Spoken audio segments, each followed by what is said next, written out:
Every time you get angry, you hand your power to someone else. The calmest person in the room, that's the real leader. Not because they're passive, but because nothing shakes them. They've built an inner fortress no insult, rejection, or betrayal can enter. If your peace still depends on how others act, you're not in control. They are. Emotional discipline isn't optional anymore. It's the edge the world's strongest minds already have. In a few moments, you'll learn the secret to staying calm and unbothered, no matter who tries to provoke you. Your reaction is your responsibility. You do not control what others say or do, but you control how you respond. That truth alone is the foundation of power. Anger is a fire. You can feed it or you can extinguish it. The wise man doesn't burn with rage, he burns with purpose. Proverbs 16:32 says, "He who is slow to anger is better than the mighty, and he who rules his spirit than he who takes a city." When someone offends you, remember, they are offering you their weakness. Will you accept it, or will you offer strength instead? You are not a puppet. You are not at the mercy of someone else's bad day. You are the master of your emotional estate. Like a skilled gardener, you uproot bitterness before it poisons your soil.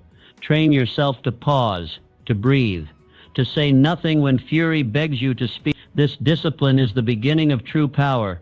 Abraham Lincoln, during his presidency, often wrote letters filled with rage, but he never sent them. He knew the damage of reaction. Instead, he chose response. And history remembers him not for his outbursts, but for his composure. So must you. Offense is a choice, not a sentence. People will talk. They will mock your name, twist your motives, and assign to you stories that were never yours. That is the world. It always has been. Men will provoke. They will spread falsehoods in back rooms and disguise it as truth in public.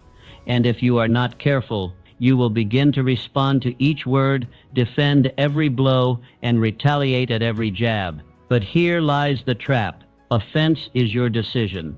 It is not given, it is taken. And once you take it, you have given something far more valuable in return, your peace. Even Jesus Christ, the one whose mission was divine, was not spared from this. He was spat upon. He was flogged. He was crowned with thorns and crucified like a criminal. And still, as the hammer drove the nails, he did not curse his accusers. Instead, he said, "Father, forgive them, for they know not what they do." In that moment, he taught us a truth few ever learn. Forgiveness is the highest throne of. You must never lower yourself to match the temperature of someone else's fury. When others burn with anger, let your spirit remain calm. When they slander, let your character speak louder than their noise. When they try to provoke, do not play their game. A lion never flinches at the bark of a street dog. Why? Because it knows what it is. And so must you. You must know who you are. Booker T. Washington, born into slavery, he rose to become one of the most respected educators and leaders of his time. At the height of racial tension in America, when insults and prejudice followed him at every step, he was once confronted by a man on the street who ridiculed him for walking alongside white colleagues. Instead of reacting, Mr. Washington smiled and kept walking. Later he wrote, "I shall permit no man to narrow and degrade my soul by making me hate him. That is strength, that is victory, not in the retaliation, but in the refusal to stoop." Each time you take things personally, you lose a piece of your power. You hand over your joy, your clarity, and your dominion to someone who did not earn it. But when you refuse to be offended, when you decide, "This does not define me," you become immovable, like a pillar in the storm, like a mountain unmoved by the wind. Practice this daily. The next time someone mocks you, gossips about you, challenges your worth, pause. Do not react. Ask yourself, does this define who I am? If the answer is no, then let it pass, like wind, like noise behind a closed door. Let it pass. Because you are not a sponge for other people's dysfunctions. You are a temple, a throne, a flame that doesn't flicker with every gust. Stand tall. Be still. Stay noble. That's how you win. 3. Emotional mastery starts in solitude. Silence is not absence. It is preparation. It is the quiet chamber where your strength sharpens, your spirit strengthens, and your future is carved out in invisible ink. The world glorifies noise, shouting, boasting, reacting, but true power does not make a sound. It simmers, it watches, it waits, and when it finally speaks, the world listens. Psalm 46:10 whispers, "Be still and know that I am God." There is divine strategy hidden in that stillness, for it is not mere quiet, but a holy pause. In stillness, you are not doing less. You are becoming more. You are not withdrawing. You are preparing. You are not absent. You are in attendance with your inner world. The man who masters his anger, who conquers his inner war, is not the one who bursts out in fury or wrestles for dominance in every room. No, he is the man who sits with himself, who breathes through the fire, who trains his emotions in silence until they bow in obedience to purpose. Every day must begin with silence. Give yourself this time alone, not to escape the world, but to prepare for it. Reflect on what you are building. Pray for the wisdom to act wisely. Write down your vision so it may become anchored in your mind. Listen for what your soul is trying to say. Think of solitude like a forge, a place of fire not for destruction but for shaping. When you step into silence, you are like raw iron placed in heat, not to melt but to be molded. You enter scattered, you exit shaped, like steel. Mahatma Gandhi understood this well. Before facing empires, before enduring prison and persecution, he often fasted and meditated in private. His strength wasn't in angry speeches. It wasn't in retaliation. His weapon was clarity, and clarity was born in silence.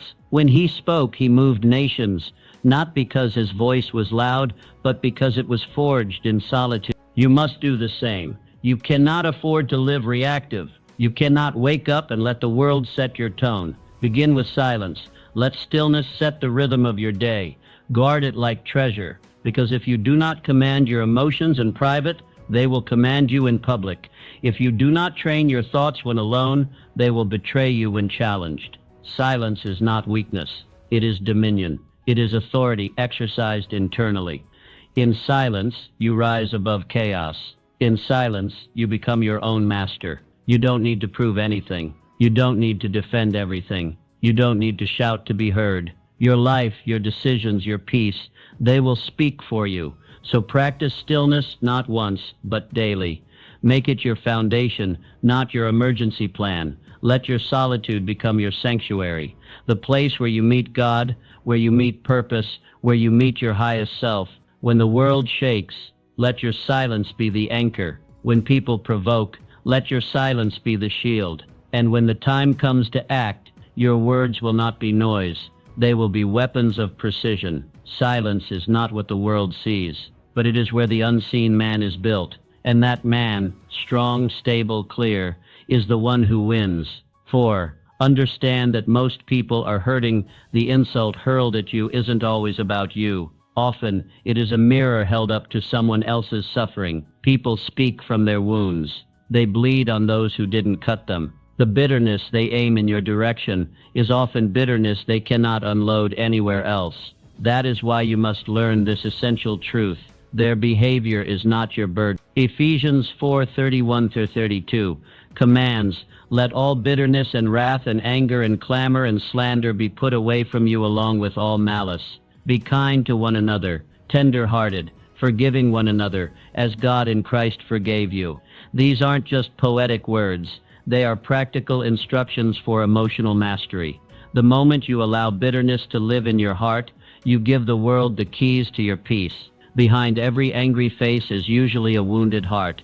When someone lashes out at you, pause, breathe, and try to see the child behind the adult. What pain are they carrying? What fear are they hiding? What shame are they burying beneath that insult? When you learn to ask these questions, you change the battlefield. Empathy doesn't make you weak. It makes you wise. Clara Barton, the founder of the American Red Cross, she served wounded soldiers in the midst of the Civil War, on both sides. Despite repeated attacks, slander, and rejection by some who questioned her methods or even her motives, she never responded with venom. Once a colleague reminded her of a cruel insult someone had thrown at her years earlier. Clara replied, "I distinctly remember forgetting that." That is emotional mastery. She refused to let offense live rent-free in her mind. She chose to release it, not for the offender's sake, but for her own, because she had work to do, lives to serve, purpose to fulfill, and grudges weigh more than most people can carry. When you understand this, you stop reacting to people. You stop dancing to the tune of their chaos. You see with new eyes. You lead with compassion, not confusion. This is not passivity. It is power. The power to rise above the noise, the power to hold your peace when others have lost theirs, the power to move forward without dragging the weight of anger behind you. You must practice this. The next time someone disrespects you, don't absorb it, don't mirror it. Don't let it become your identity. Ask instead, what pain might this person be carrying? And what strength must I now show? Not every insult deserves your reply. Some only deserve your silence. Others, your kindness. This is not about tolerating abuse. It's about choosing your response with intention, not emotion. It's about building a life not easily shaken by every comment, every glance, every jab. When you understand people, you stop reacting to them, and when you stop reacting, you start living. Let your peace become your fortress. Let your empathy become your armor, and let your purpose become your compass. Because the moment you decide that nothing outside of you can dictate what lives inside of you, you have won. Not just the argument, not just the moment, but the war within. And that is a victory worth everything. 5. Anger drains what peace builds. Every time you give in to anger, you lose energy, mental energy, emotional energy, even physical energy. Anger is not just a reaction, it is a thief. It robs you of focus, of clarity, of joy. You may feel powerful in the moment, but what you are actually doing is draining your inner reserves. And when those reserves run dry, your vision becomes blurred, your decisions impulsive, and your life unstable. Peace, on the other hand, builds you up. Isaiah 26:3 assures us, "You will keep in perfect peace those whose minds are steadfast, because they trust in you." This is not a passive peace. This is fortified peace, grown in the soil of discipline, watered by trust, protected by focus. It is the reward of those who refuse to give their mind to every offense, every irritation, every storm. You must train yourself to stay anchored. Keep your mind stayed on what matters, your purpose, your mission, your integrity. Anything, and I mean anything, that takes you off course is too expensive. Let it go. You cannot afford to waste your power on petty things. You were not born to be reactive. You were born to be resolute. Think of your mind as a bank. Every angry outburst is a withdrawal. Every reaction that steals your focus is a leak in your account. But every calm response, every moment of stillness, every time you choose peace over panic, you make a deposit. You build emotional wealth. You become rich in clarity, strong in presence, and unshaken in storms. Andrew Carnegie, the great steel magnate who rose from humble beginnings to become one of the wealthiest men of his time, understood this principle well. As his influence grew, he was surrounded by critics, advisors, flatterers, and enemies alike. Yet he once remarked, "As I grow older, I pay less attention to what men say. I just watch what they do." Why? Because he refused to waste his energy on noise. He conserved it for decisions, for progress, for legacy. His peace came not from detachment, but from wisdom. He knew that every emotional reaction had a cost, and he chose to invest only where it mattered. You must do the same. Build your emotional reserves like a fortress. Don't react to every comment. Don't defend every accusation. Don't swing at every provocation. Instead, rise above. Let your peace speak louder than your words. Let your calm become your signature. This is not about bottling your feelings. It is about mastering them. It is about recognizing that your emotions serve you, not the other way around. That your mind is a battlefield, and peace is your greatest weapon. So train for peace. Make it your habit. Begin your mornings with silence. Return to your breath when tension rises. Anchor yourself in gratitude when chaos knocks. Respond slowly. Speak gently. Move deliberately. Every day, accumulate peace. Stack it like currency. Because when the storms of life rise, and they will, the ones who stand are not those with the loudest voices, but those with the deepest roots. Keep your reserves full. Protect your energy like treasure. And remember, peace is not proved in words. It is proven in restraint. In a world that rewards reactivity, choose mastery, choose calm, choose discipline. That is how you build emotional wealth, and that is how you win. Purpose makes you immune to petty things. You cannot be easily bothered when your mind is fixed on your calling. A man consumed by purpose does not break his stride for the barks of criticism. He does not pause to argue with the voices behind him. The man with a mission understands. Every distraction is a delay, and every delay is costly. Philippians 3:14 gives us the blueprint. I press on toward the goal to win the prize for which God has called me heavenward in Christ Jesus. That pressing forward is not just movement, it is protection. Purpose shields you. It narrows your vision. It trims the fat of pettiness. It silences unnecessary battles. When your eyes are on the summit, you do not argue with those lingering at base camp. Petty people argue. Purposeful people ascend. It is a law of energy. The higher you rise, the thinner the air, and the quieter the noise.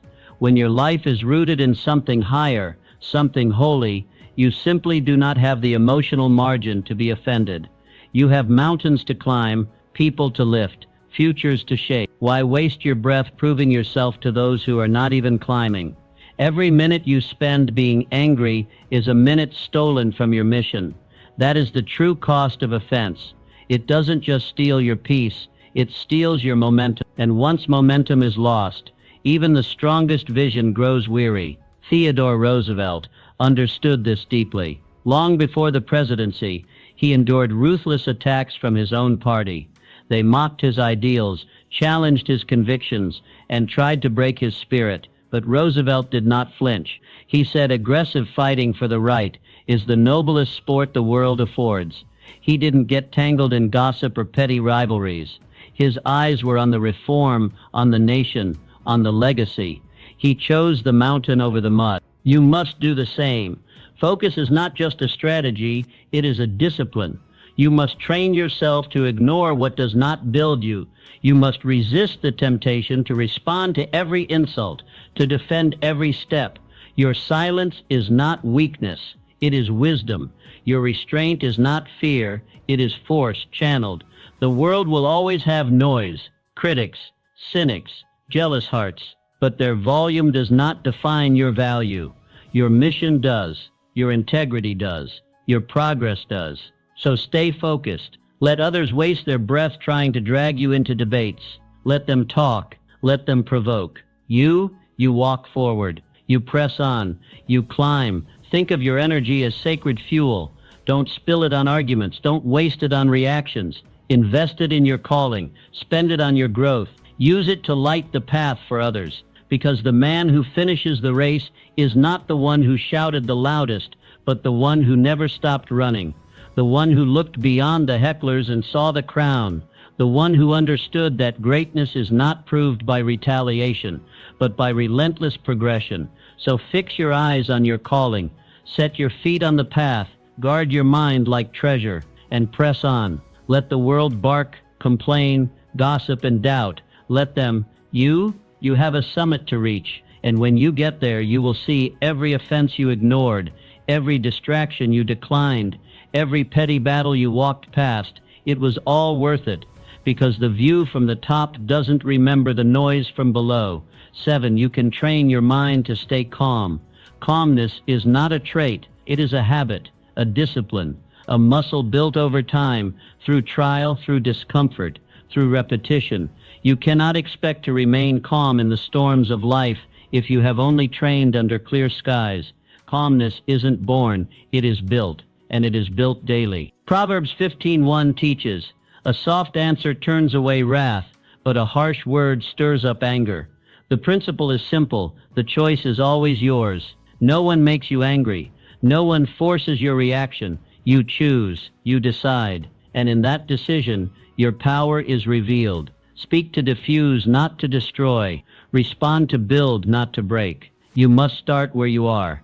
Practice calmness in the small, seemingly insignificant moments. Get cut off in traffic? Smile instead of seethe. Get interrupted in a meeting? Take a breath before you respond. These are not nuisances. They are training grounds. You are in the gym of your character. Every annoyance is a drill. Every provocation is a rep. And every time you respond with peace, you grow stronger. Just like athletes train long before they enter the arena, you must drill calmness before conflict knocks. You do not wait until the fire rises to find your extinguishers. You train before. Henry Ford, the industrial titan, understood this deeply. He built not only machines but movements, and in doing so he faced fierce resistance from rivals, from lawmakers, even from his own investors. But Mr. Ford rarely reacted in rage. He believed in efficiency of emotion as much as efficiency of mechanics. When Mr. Ford was heavily criticized in the press, instead of launching a defensive public tirade, he quietly continued working. When asked why he didn't respond, he said, "You can't build a reputation on what you're going to do. You build it by doing it." That's calmness as strategy. Mr. Ford knew his mission. He had no time to waste on temporary fires. He had an empire to build. And empires are not built in haste or anger. They are built in control. This is the model. You do not need to silence every critic.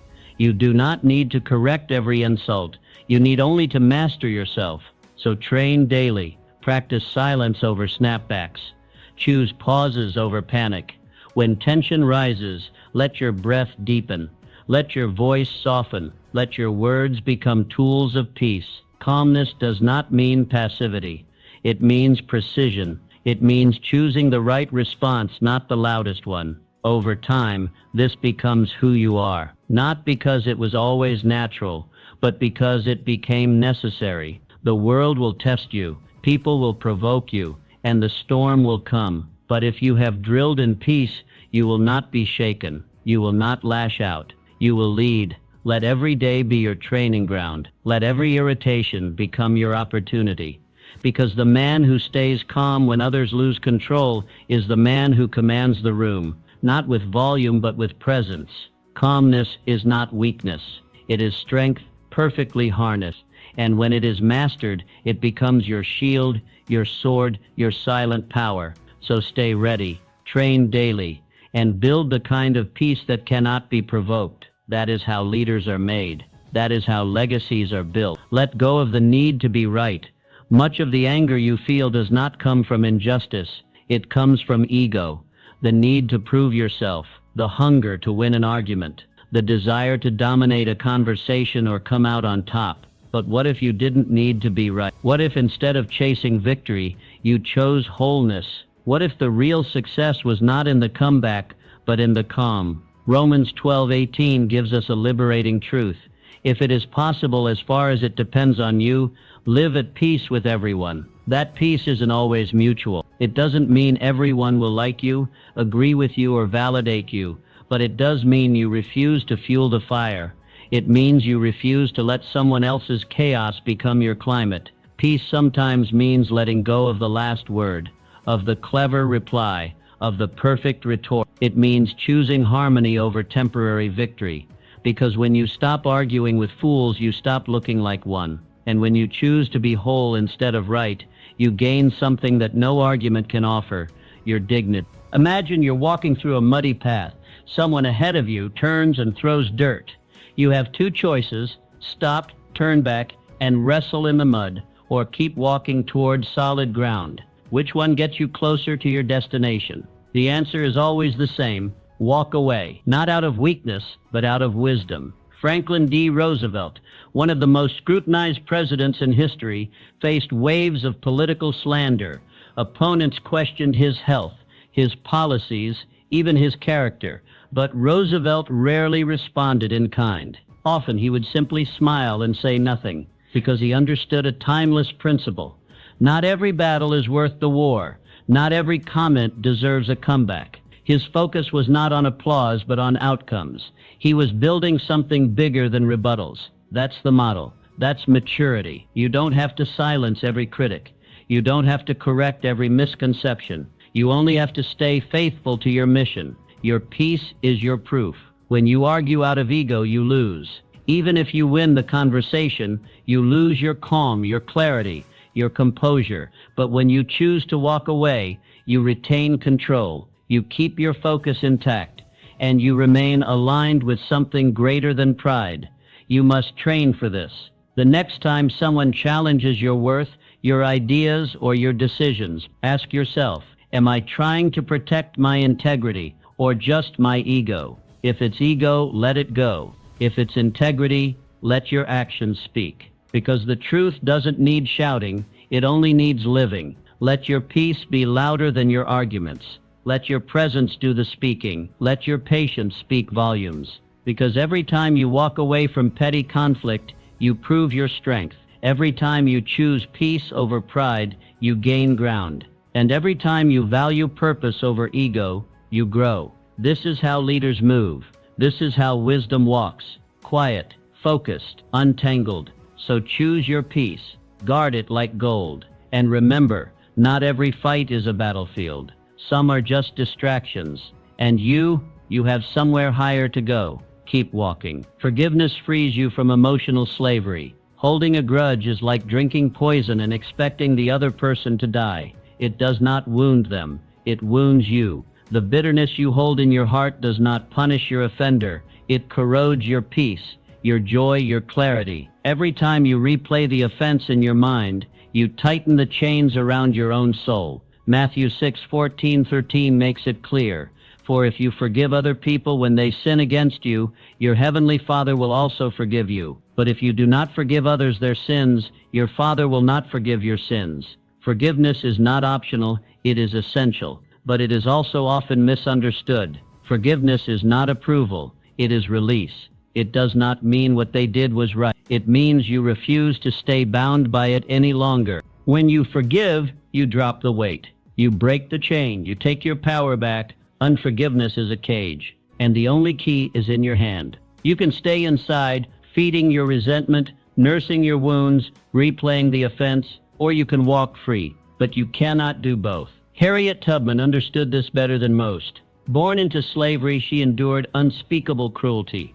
But after escaping, she didn't just find freedom for herself, she returned to lead hundreds to safety. When asked how she found the strength to do it, Harriet Tubman often spoke of a higher purpose. She forgave those who had enslaved her, not because they were worthy of it, but because she refused to remain a prisoner in her heart. She would not let hatred steal her future. That is real freedom. That is real strength. To forgive is to say, you no longer have power over me. It is to close a chapter that was never meant to define your whole story. It is to choose healing over hatred, clarity over confusion, and power over pain. Forgiveness is not always instant. It is a process. Sometimes you must forgive the same person 1,000 times in your heart before the bitterness breaks. But every time you choose to let go, you move forward. You breathe deeper. You rise higher, because forgiveness is a ladder, and unforgiveness is a trap. You must make peace with the past, or you will poison your future. The grudge may feel like protection, but it is a prison. Release it. Not because they deserve your mercy, but because you deserve your peace. Forgive, not to free them, but to free yourself. When you forgive, you return to your power. You stop letting someone else's actions write your emotional script. You reclaim your narrative. You move from being a victim to a victor. So how do you begin? Start with honesty. Acknowledge the pain. Speak it out. Name the wound. And then declare your decision. I will not carry this any longer. Pray for the strength to let go. Ask for divine help. Write a letter you never send. Say the words you've been choking on. Then take a deep breath and release. Forgiveness does not erase memory, but it transforms meaning. What once defined you can now refine you. What once broke you can now build you. Don't live in a cage that you have the power to unlock. Release the past. Walk forward. Forgive, not because they are worthy, but because you are. 10. Guard your peace like a treasure. Peace is your greatest asset. More valuable than money. More powerful than influence. More necessary than applause. Without peace, even the greatest victories feel hollow. Without peace, you cannot think clearly, act wisely, or love deeply. That's why Proverbs 4:23 declares, above all else, guard your heart, for everything you do flows from it. Your peace is a gatekeeper to your destiny. It must be guarded with intention, protected like treasure, preserved like legacy. Because once your peace is compromised, your decision-making suffers, your focus fragments, your purpose drifts, and your life, once clear and full of momentum, becomes foggy. So guard your peace like you guard your bank account. Would you hand out your financial passwords to anyone who asked? Of course not. Then why give your mental and emotional peace to foolish arguments, toxic people, or imaginary offenses? Not everything deserves your energy. Not every comment needs a reply. Not every insult is worth your notice. Learn the sacred art of saying no. No to drama. No to unnecessary triggers. No to chaos that comes dressed in urgency but delivers only exhaustion. You were not created to live in constant noise. You were made for purpose, for vision, for greatness. And greatness does not grow in clutter. It grows in clarity. Think of your mind like a castle, strong, sacred, elevated. Not everyone deserves entry. Keep the gates high and the standards higher. Let only what aligns with your calling pass through. Your peace is not public property. It is a sanctuary, a fortress, and it should not be violated by every demand that knocks. Jesus often withdrew to quiet places, not because he was avoiding people, but because he was preserving power. Even he, the Prince of Peace, knew the importance of separation to maintain strength. You must do the same. Retreat is not weakness. It is strategy. Start your day with peace. Anchor your routines in stillness. Meditate, pray, read, reflect. Fill your internal well before the world makes a withdrawal. The chaos outside should never be louder than the calm within. Your peace is the soil where ideas grow, where healing happens, where leadership forms. Distractions are thieves. They don't come to entertain you. They come to erode you. Stay vigilant. Ask yourself daily, is this conversation adding peace or subtracting it? Is this activity feeding my soul or draining it? The moment you feel your peace slipping, pause, recenter, protect it, because when you are rooted in peace, nothing can shake you. The storms may rise, but you will remain. The critics may shout, but you will not flinch. The world may spin, but you will move with purpose. Build your life around peace. Design your schedule with it in mind. Choose your relationships through that lens. Prioritize rest without guilt. Set boundaries without apology. Because peace is not passive. It is intentional. It is powerful. It is priceless. And remember, a peaceful spirit is a magnet for wisdom, strength, and favor. It attracts clarity. It nurtures resilience. It keeps your vision sharp and your soul unburdened. So protect your peace. Guard it fiercely. Preserve it daily. Because when peace leads, purpose follows. And when purpose is clear, your life becomes unstoppable. 11. You cannot be offended without your consent. No one can inject offense into your heart unless you open the door. You are not a sponge, helplessly soaking up every word, glare, or accusation that comes your way. You are a gatekeeper. You decide what gets in and what stays out. People may throw insults, spread rumors, or attack your character, but unless you accept their words, they hold no power. You may not control their mouths, but you do control the space between their voice and your reaction. The reason most people live offended is not because of what was said, but because of how they've trained themselves to respond.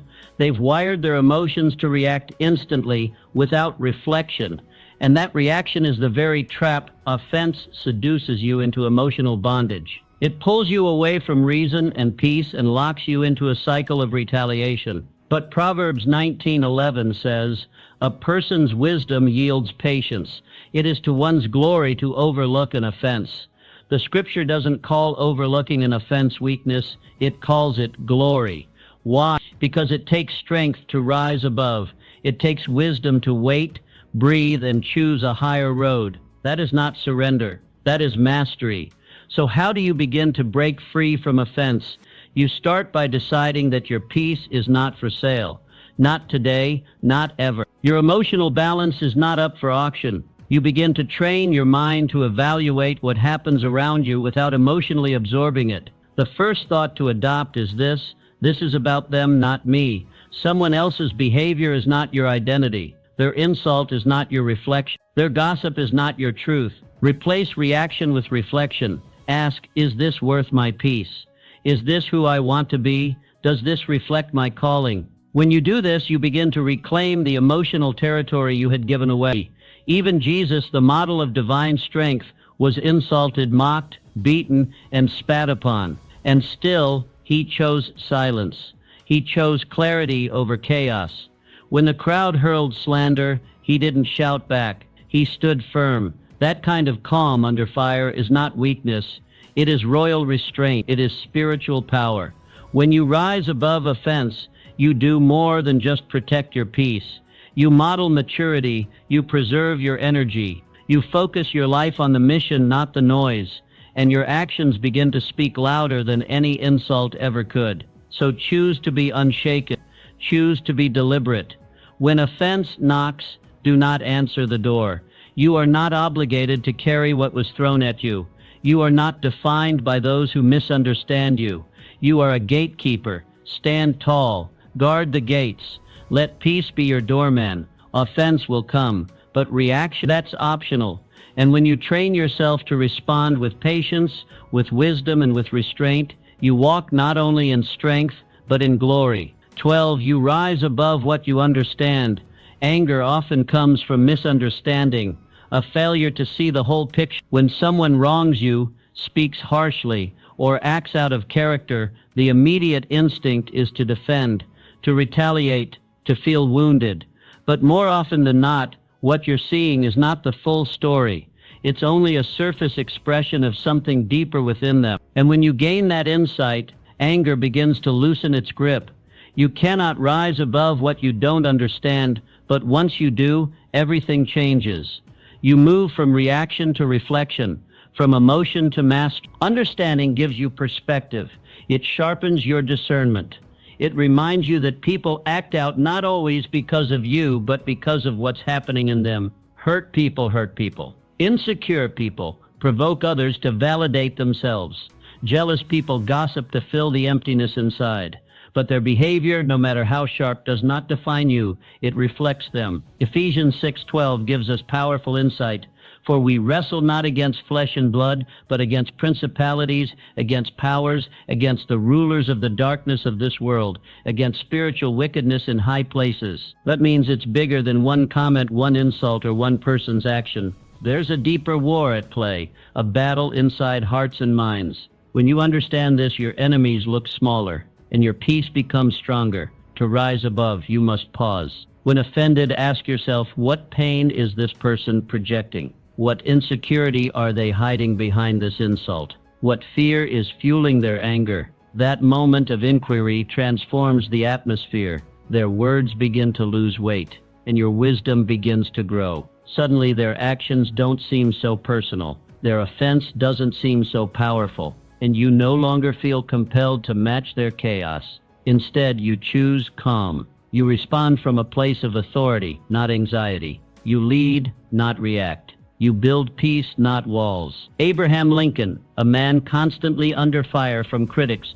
opponents, and even his own allies. Yet he carried a calmness that disarmed many. One journalist mocked him in print for years, questioning his intelligence, decisions, and leadership. Yet years later, Mr. Lincoln offered this same man a government position. When asked why, Lincoln replied, "He had talents I could use." That is the power of understanding over offense, of purpose over pride. Mr. Lincoln didn't let the man's past insults determine his value. He looked beyond the noise and saw utility. He valued contribution over conflict. That's how legacies are built, not in emotional outbursts, but in strategic clarity. You must adopt the same lens. Step back, rise up, see the bigger picture. Don't get entangled in every slight. Don't let offense become your identity. Understand the source and you disarm its sting. Understand the pain and you reclaim your peace. This is not about excusing poor behavior. It's about protecting your energy.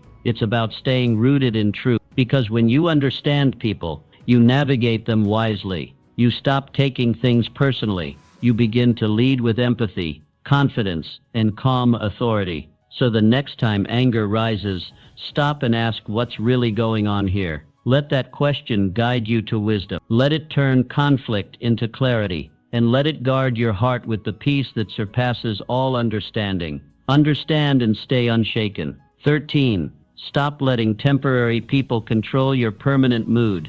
You hand away your power every time you let a momentary insult spoil your whole day. A single comment, a rolled eye, a careless word, and suddenly your joy is gone, your focus derailed, your energy consumed by someone who may never appear in your life again. Why give them that power? Why allow a temporary figure to shape how you treat your loved ones, approach your work, or pursue your mission? You are not a puppet dancing on the strings of other people's moods. You are the sculptor of your own inner world.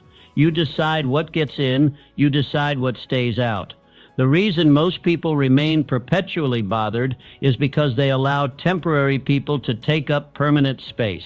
Their peace is hijacked by insignificant moments. Their purpose is stalled by petty noise. But Isaiah 26:3 offers a clear remedy. You will keep him in perfect peace whose mind is stayed on you, not whose mind is on the co-worker who rolled their eyes, not on the neighbor who disrespected them, not on the random stranger who cut them off in traffic. Peace is not found in obsession over offenses. It's found in focus. When your mind is fixed on purpose, on mission, on God, you become unshakable. So here's what you do. The next time someone tries to pull you into conflict, you pause, you breathe, and you ask yourself a few powerful questions. Does this matter in a week? In a year? Will this person's opinion pay my bills, raise my children, or build my future? If the answer is no, then let it go. Why carry what doesn't count? Why bleed energy into empty battles? George Washington understood this well. During the Revolutionary War, he was not only fighting a global empire, he was navigating betrayal, criticism, and slander from within his own ranks. Some of his own generals doubted him, whispered behind his back, even plotted against him. Yet Mr. Washington remained composed, dignified, focused, not because he lacked emotion, but because he prioritized mission over ego. He could not afford to pause the revolution to correct every insult. He had a nation to birth, and so do you in your own way. You have a life to build, a calling to answer, a legacy to shape, and that calling is too sacred to be sabotaged by emotional distractions. Guard your emotional bandwidth. Stop giving power to people who haven't earned influence. Don't treat passing storms like permanent forecasts. Learn to shake off the dust, to smile and walk away, to bless and keep building, because you are responsible for the climate of your mind. No one else. Choose stillness over reaction. Choose elevation over entanglement. Every time you do, you strengthen your core.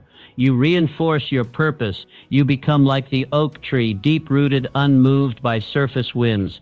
Let people talk. Let critics bark. Let the world spin. You stay centered. Stay planted. Stay focused. The work ahead of you is too important. The vision too grand. The destiny too precious. Don't trade it for a grudge. Don't surrender it for offense. Protect your peace from short-term noise, because the moment you learn to walk away from what doesn't matter, you step boldly into what does, and that's where your power lives. That's where your future begins. For master the pause before the storm. The most powerful person in the room is not the loudest. It's the one who masters the pause. That sacred second between provocation and reaction is where destiny is shaped. In that quiet moment, character is revealed, futures are protected, and storms are calmed. You do not conquer anger by suppression. Suppression is just buried emotion waiting to explode.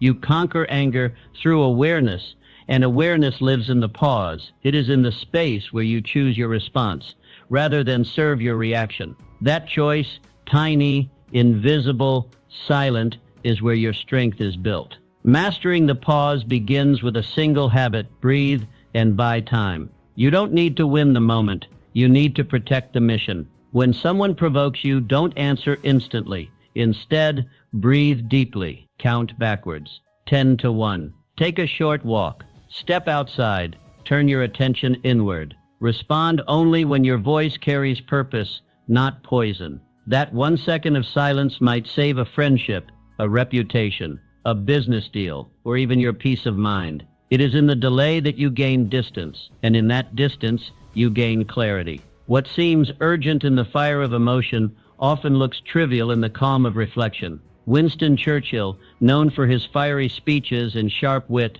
carried within him a practice that many overlooked. Though he could command crowds and shake governments with his words, he was careful with them. His secret? He rarely responded to criticism instantly. When attacked, questioned, or slandered, even in the chaos of war, Churchill would often say, "Let me sleep on that." Why? Because he understood that rash responses destroy strategy. He knew that strength is not proved by how fast you speak, but by how wisely you speak, and wisdom lives in patience. You must do the same. Every conflict, every insult, every challenge is a fork in the road. React fast, and you often regret. Respond slowly, and you lead. Mastering the pause is not weakness, it is control, self-command. It is knowing that no one else dictates your state. Train yourself in this. Practice in the small things so you're ready for the big ones. Someone cuts you off in traffic? Breathe. Your coworker speaks out of turn? Pause. A relative presses your buttons at a family gathering? Step away. Every pause is a rep. Every silence is a set. You are building emotional muscle. Let your pause be your power. Not because you are passive, but because you are precise. Because you refuse to let a 5-second offense hijack your 5-year future. You don't have to respond to everything. You don't have to explain yourself to everyone. You don't have to attend every argument you're invited to. You only need to protect your alignment, your clarity, your mission. And when you do speak, let it be with strength, with vision, with calm fire. Because the person who can pause before they strike, who can think before they speak, who can breathe before they battle, that person is unstoppable. So let others rush. Let them react. Let them shout. You master the pause, and you will master everything. 15. Choose mission over emotion. Every time you get angry, you delay your mission. You burn energy meant for your calling on emotions that offer no return. You slow down momentum meant for movement. The cost of anger is high. It steals your focus. It clouds your judgment. And most dangerously, it redirects your time from creation to reaction. Your emotions are not your enemy. They are signals, not steering wheels. They can inform you, but they must never control you. When anger starts to guide your actions, it becomes a thief of purpose, a thief of productivity, a thief of peace. The wise man asks a better question. Is this offense more important than my assignment? That one question clarifies everything. It separates temporary distractions from eternal responsibilities. Paul understood this well when he wrote in 1 Corinthians 9:26, "I do not run like someone running aimlessly. I do not fight like a boxer beating the air." Paul wasn't here to waste punches. Neither are you. You are not here to win every argument. You are here to build, lead, impact, and grow. You are not here to be reactive to every insult, every glance, every whisper. You are here to fulfill a calling, and that calling is far too great to trade for a moment of rage.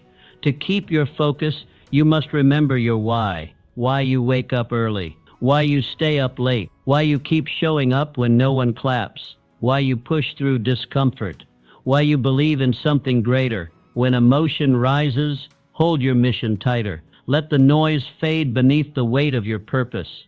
The insult may sting, the criticism may cut, the betrayal may burn, but your assignment is still waiting. Your future still calls. Your legacy still matters.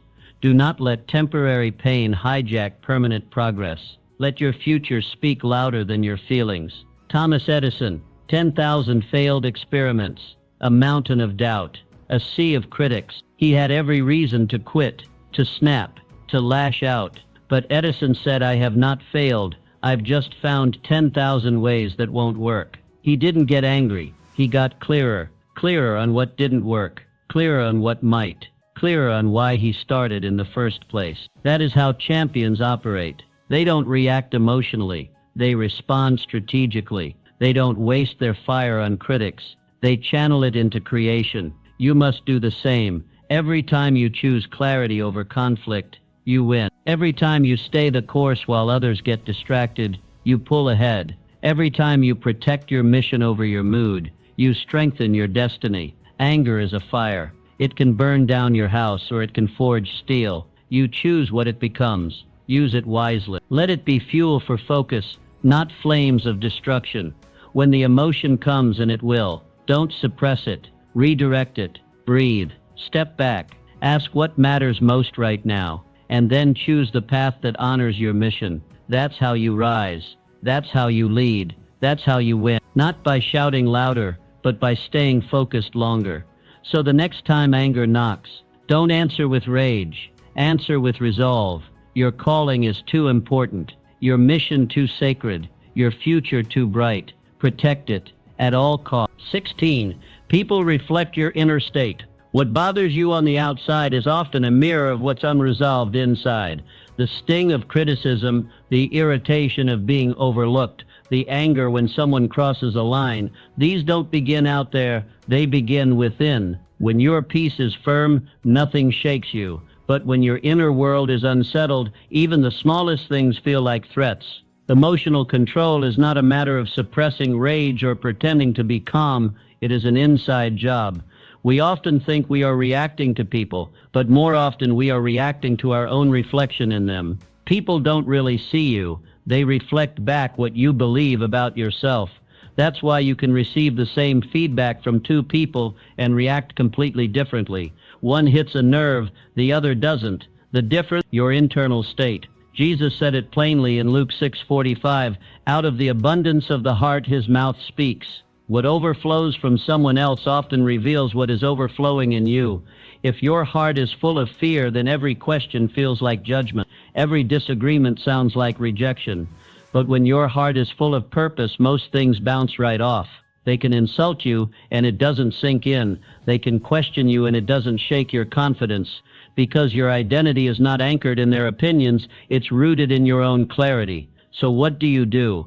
You check your inner state daily. Ask yourself, do I feel centered today? Am I grounded in my vision? Do I know who I am and what I stand for? If not, don't point fingers. Don't rush to defend yourself. Heal the mirror. Clean the lens. Do the work inside. Journal. Pray. Reflect. Return to your source.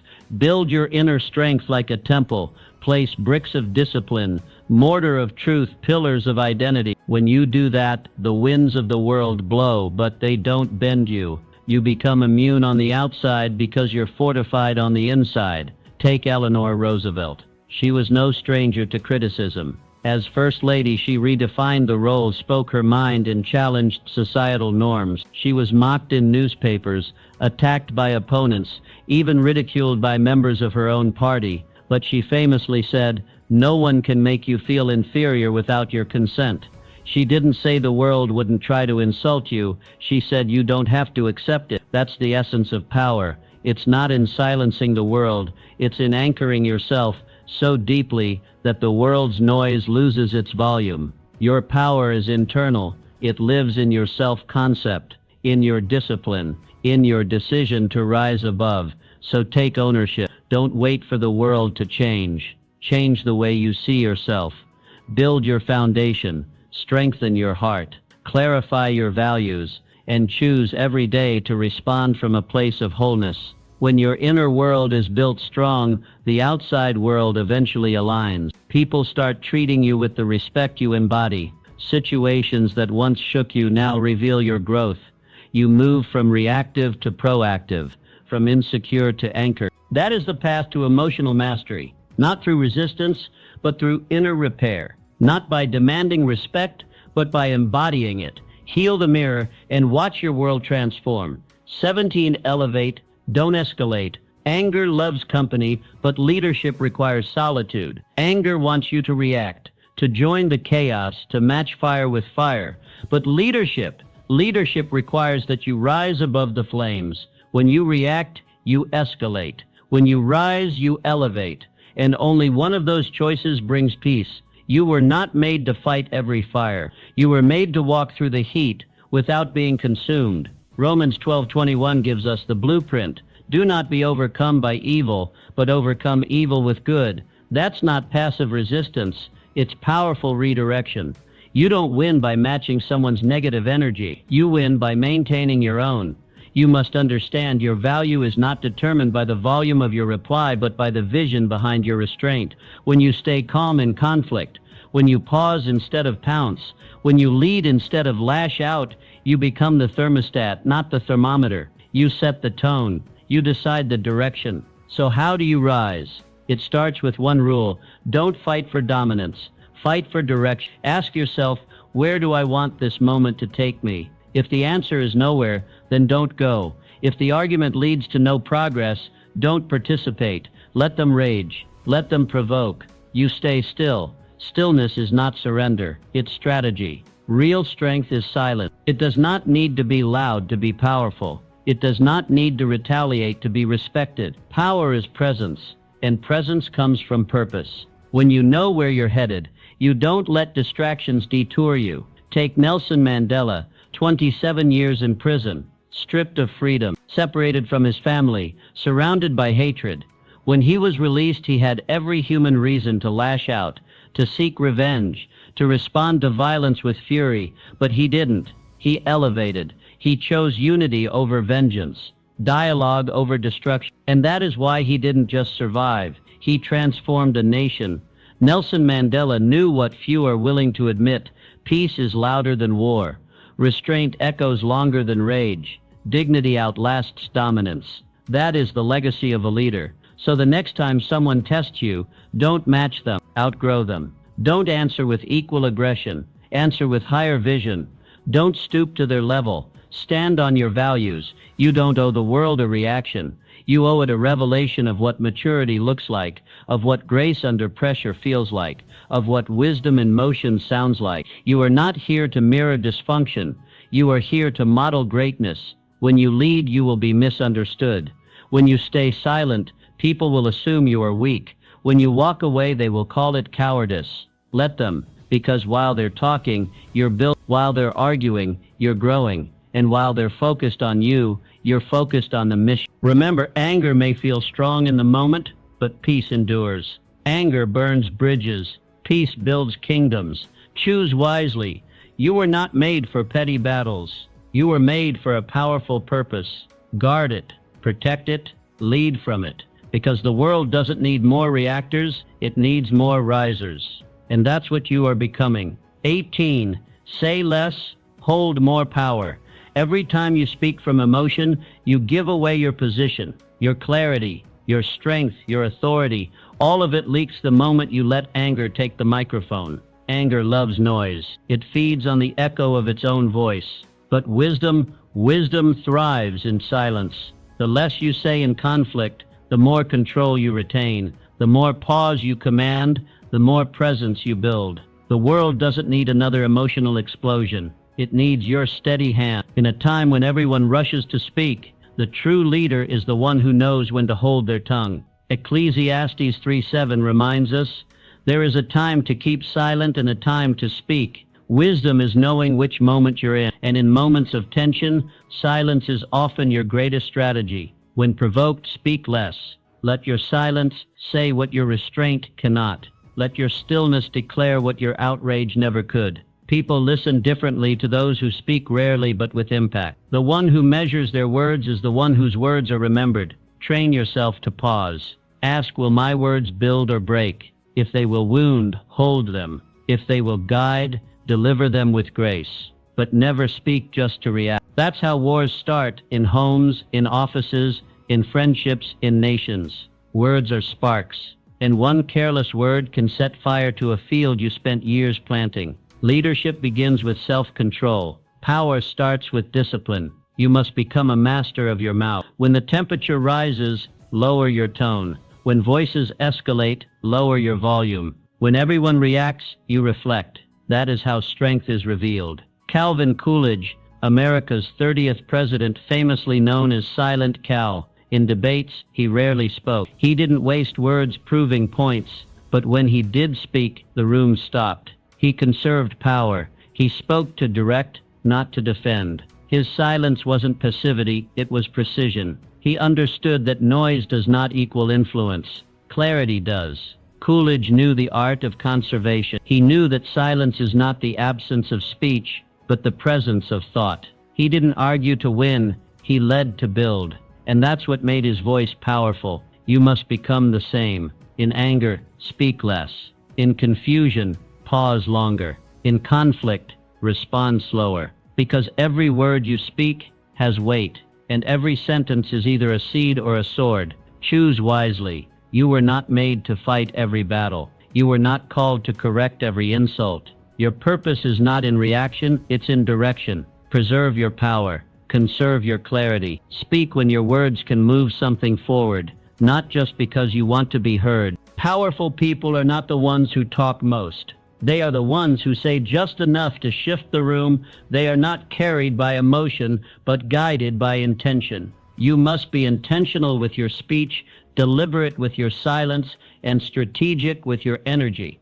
The next time conflict arises, do not rush to speak. Wait, breathe, weigh your words, let your silence be the wall that absorbs the fire, and when you finally speak, make every syllable count.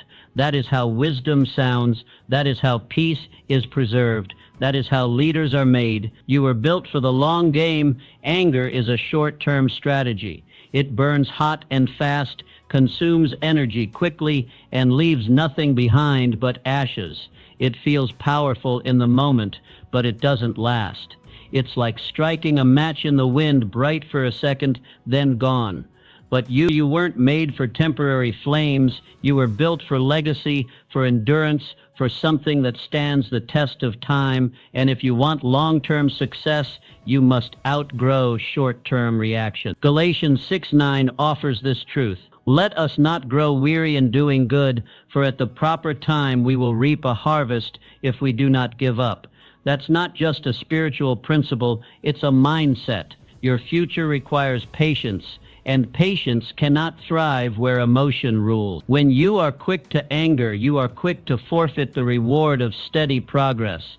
Success is not built on outbursts. It is built on resilience, and resilience demands discipline. The kind of discipline that keeps building when others break down. The kind of focus that stays calm while others spiral. The kind of inner strength that sees the long road and still walks it, step by step. Your emotions will scream for immediate release. They will demand justice, reaction, retaliation, but your destiny, it calls for consistent progress, not emotional flare-ups. It rewards the one who can hold back, who can breathe through the fire, who can walk away from the argument and keep their eyes on the vision. So the next time anger knocks, ask yourself, does this moment build my future or steal from it? If it's the latter, walk away. Protect your energy. Every second you remain calm is a brick in the foundation of your legacy. Every moment you resist reaction, you reinforce your future. Andrew Carnegie, born into poverty, faced betrayal from business partners, opposition from rivals, and constant attacks from critics. But Andrew Carnegie didn't respond with vengeance. He didn't waste years trying to get even. He didn't trade his peace for temporary wins. He kept his mind on his mission. He played the long game, and today his name is etched in libraries, universities, and history books. Why? Because he chose vision over emotion, legacy over ego, progress over pettiness. He understood that true power is not proven in a heated moment. It's revealed in the work that lasts long after the conflict has passed. You must do the same. Let your legacy be louder than your reaction. Let your consistency be stronger than your fury. Let your endurance speak when your feelings try to shout. This doesn't mean you ignore injustice or bury your emotions. It means you channel them. Use that energy to build something unshakable. Let anger remind you of what matters, but don't let it become your compass. Emotions are signals, not steering wheels. Stay steady. Stay locked in. Your assignment is too important. Your influence too valuable. Your future too bright. Don't trade it for a 5-second explosion. Because here's the truth. Anger fades. Arguments fade. Even the people who trigger you will fade. But your legacy, that endures, that is what you are building. That is what matters. So build with patience, build with clarity, build with the kind of strength that doesn't flinch when the fire rises. And when it's all said and done, let your life be the proof that wisdom lasts longer than rage. Legacy is never built in moments of fury. It's built in moments of focus. Choose wisely. You set the emotional tone wherever you go. The strongest person in the room is not the one who yells the loudest. It's the one who sets the tone, the one who doesn't react but responds, the one who doesn't wait to absorb the room's energy. They create it. They walk in with peace, with purpose, with presence, and suddenly the whole room shifts. You either decide your mood in advance or someone else will decide it for you. If you don't lead your emotions, you'll be led by the emotions of others. Proverbs 25:28 offers a sharp truth. Like a city whose walls are broken through is a person who lacks self-control. When you let others dictate your emotional state, you become defenseless, vulnerable to offense, exposed to manipulation, unanchored in the storm. But when you bring calm, clarity, and vision, everything changes. You become the thermostat setting the emotional temperature instead of the thermometer reacting to it. Your presence begins to do the talking. You command the space not by force, but by focus, and others begin to mirror you. So how do you lead emotionally? You prepare. You don't stumble into your day. You don't wander into conflict. You declare peace over yourself before the meeting, the conversation, the confrontation. You walk in grounded, not guessing. You carry your clarity like armor. You decide, I will not be moved. You breathe deep before you speak. You think long before you react. And you lead with tone, not tension. You refuse to match chaos. You become the standard. Look at Martin Luther King Jr., a man who faced hatred, riots, injustice, and even death threats. He had every reason to respond with rage, but he never did. He carried dignity, clarity, and an unshakable purpose. His voice didn't just echo in history because it was eloquent. It echoed because it calmed storms, because it came from inner stillness, because he was the storm, a steady, righteous force of change that didn't need to shout to be heard. That's the power of tone.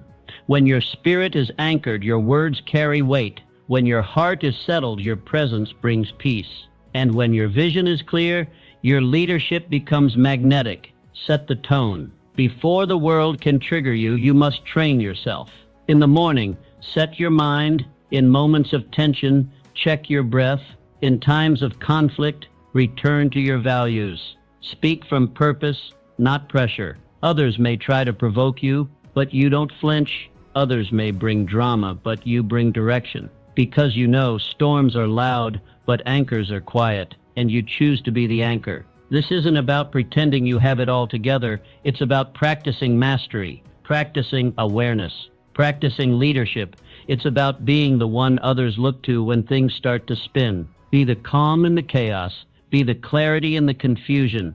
Be the peace in the pressure, because the world doesn't follow the loudest voice, it follows the clearest one. And when your tone is anchored in peace, people listen, they soften, they shift. Lead with peace. Set the tone, and the world will follow. You now hold the keys to emotional freedom. What will you do with them? Will you stay the same, or rise into the version of yourself you were born to be? The world doesn't need more reactors. It needs more responders, more still waters, more unshakable souls. Begin now. Forgive quickly. Focus deeply. Guard fiercely. And remember, the most powerful person in any room is the one who stays calm. That person is you.